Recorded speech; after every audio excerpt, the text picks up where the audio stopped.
Informasi kami peroleh, begitu terjadinya gempa kan yang dilakukan pemerintah Indonesia baik di Myanmar maupun di Bangkok, WNI seperti apa? Nah sejauh ini WNI aman, alhamdulillah, baik yang luka-luka, apalagi korban jiwa tidak ada. Tetapi memberikan bantuan baik orang maupun logistik, ya semuanya dihimpun oleh BNPB. Nah BNPB bertugas mengkoordinir dan menyiapkan sarana prasarana lainnya.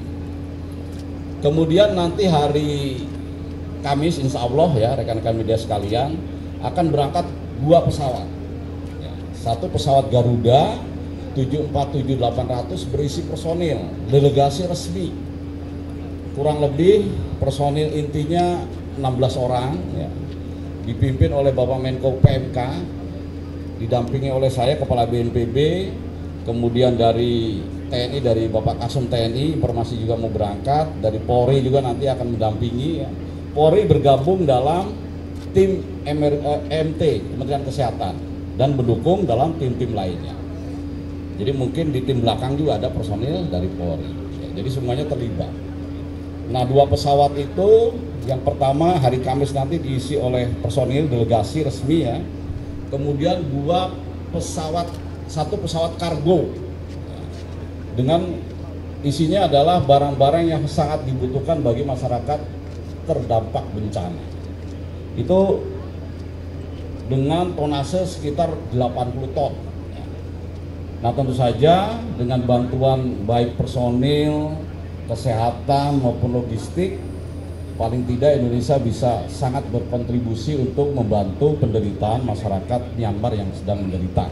Dan sebagai informasi yang lengkap, ada tim kesehatannya, ada tim pencarian pertolongannya, ada logistiknya. Ya sejauh ini baru Indonesia. Ya kita patut bangga bahwa pemerintah Indonesia sangat peduli pada masyarakat negara lain yang sedang tertimpa bencana. Mungkin seperti itu gambarannya rekan-rekan media sekalian. Terima kasih.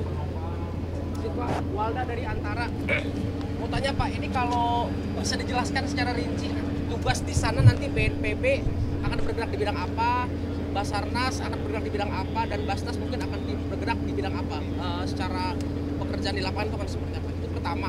Kedua, dari BNPB apakah sudah melakukan koordinasi dengan pemerintah setempat atau tim BNPB setempat dari mulai untuk proses masuk bantuan sampai dengan proses pengerjaan di lapangan, itu koordinasi sudah sejauh apa Pak? Dan kira-kira kendalanya akan seperti apa sih Pak yang akan dihadapi dalam proses evakuasi misi kemanusiaan ini? Baik, tentu saja kita sebelum menentukan tim-tim yang tadi saya sebutkan, yang pertama kan harus koordinasi. Dan kita juga bergerak atas permintaan. Itu negara Myanmar ini kan sementara ya dikuasai oleh junta militer. Sehingga tentu saja hubungan diplomatiknya tidak sama seperti negara-negara yang tidak dalam kondisi seperti itu. Tetapi dari pemerintah Myanmar yang junta militer sudah mengirimkan permintaan bantuan ya, sehingga itu terus disikapi oleh Kementerian Luar Negeri, berkoordinasi, dan kita bisa masuk ke sana. Mereka tangan terbuka karena memang menunggu bantuan dari Indonesia. Nah bandara yang bisa didarati itu bukan ibu kota Yangon ya, karena Yangon dengan pusat bencana ini masih cukup jauh. Kondisi normal 45 jam, tapi sekarang karena terkena gempa bisa 12 jam jalan darat. Sehingga kita masuknya ke bandara Naypyidaw. Ya, di sana sudah ada tim pendahulu yang berkoordinasi. Ya, TNI juga sudah masuk, Polri juga sudah masuk berkoordinasi untuk mengamankan, karena memang mungkin media tahu bahwa situasi keamanan di Myanmar masih tidak sebaik di negara kita. Tetapi hasil koordinasi terakhir dengan atasnya pertahanan di sana untuk Yangon dan Naypyidaw relatif aman. Ya biasanya kalau dalam kondisi bencana, konflik-konflik lokal tuh mungkin berhenti lah ya, karena semuanya fokus untuk membantu masyarakat yang terdampak. BNPB bertugas mengkoordinir semua operasional. Karena sesuai Undang-Undang Nomor 24 2007, ketika ada operasi tanggap darurat seperti sekarang, ya BNPB diberikan wewenang untuk mengkoordinir fungsi komando. Nah, tentu saja dari segi bertanggung jawab kelancaran operasi ini dari mulai awal sampai terakhir kepada Bapak Presiden Prabowo Subianto, termasuk anggaran.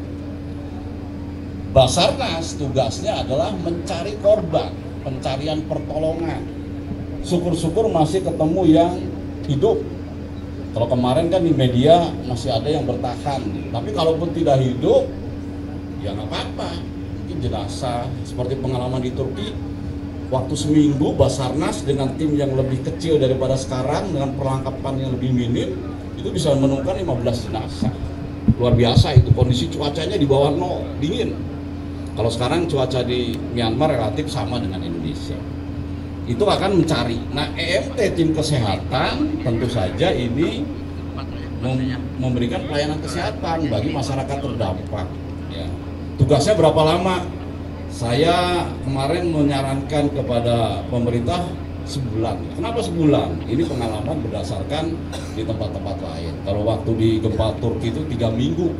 Setelah itu pemerintah negara yang bencana sudah bisa mengambil alih karena sudah normal, sehingga kita bisa kembali.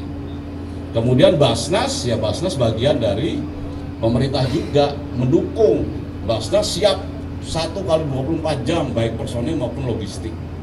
Dan untuk pengiriman ini kami prioritaskan logistik dari non pemerintah dulu. Kami semuanya diberangkatkan, kekurangannya adalah dipenuhi oleh pemerintah lewat BNPB. Dan sebagai informasi yang diminta dari negara Myanmar adalah kalau permakanan sudah banyak, mereka minta tempat berlindung karena yang tidak korban pun takut akan ada gempa-gempa susulan. Kan rekan-rekan media tahu, habis gempa 7,7 kan kemudian 6,4. Itu kalau 6,4 7,7 itu di darat besar itu. Kalau di negara kita Cianjur itu 10 km di darat 5,6. Bayangin aja, udah hancurnya seperti itu. Ini 7,7 loh. Jadi kalau Mandala itu hampir rata itu sebagian itu. Gitu ya. Pak, satu lagi Pak. Lihat dari WNI apakah ada gitu Pak, dan mungkin korban luka-luka sudah ada update-nya dari gempa ini. Itu saja Pak. Terima kasih. Nanti untuk lebih jelasnya dari Kemlu ya, nanti dari ada yang bisa menjawab. Tapi yang informasi kami peroleh, begitu terjadinya gempa kan yang dilakukan pemerintah Indonesia baik di Myanmar maupun di Bangkok, WNI seperti apa? Nah sejauh ini WNI aman, alhamdulillah, baik yang luka-luka, apalagi korban jiwa tidak ada. Tetapi untuk lebih jelas update